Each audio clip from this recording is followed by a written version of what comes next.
puar lap te an mung giang hi alang de vlek in han lok te abial vek puar lutuka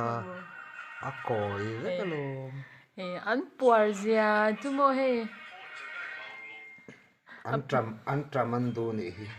apu bula mutu minute lam pe dula koi vek ka wa zu ya re runwam lo tunga de ka win kapa lut pate a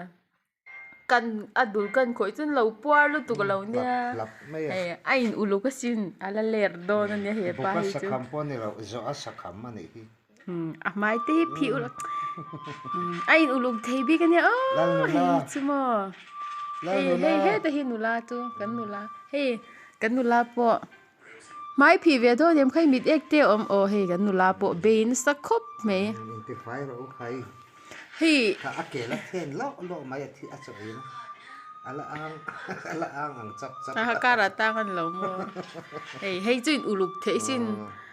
amu hi la ron har te hi aku zung trăng te hi ron fop fai ngal fe chel hi mo a in uluk thei nya ala ler do na nya hey hey po hey po hey kan nula hin uluk hlar khopa ain uluk hlar khop me kan nulai hey anin uluk an hey an nung jang hi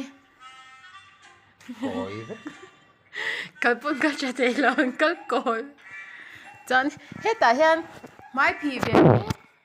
in ti fai ve thau kha o me mai in ti fai ve do nem in ti fai zo to mi he chu fai liao me Ito yung pakataon.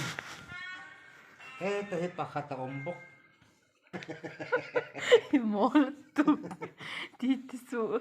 an por si chai mun tiang mu hadam lok ro se an hang hey hey hey hey bial atul hi ma ko mo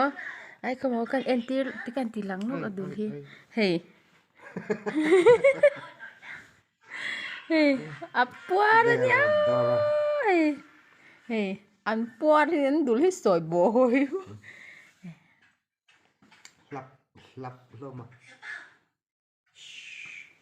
he lai hi lo mu thu le tran to ani chu hei hi chu mu thu le do to anin ei puar boka mut bak ma ba gan nei to la uluk thei ne fa la ma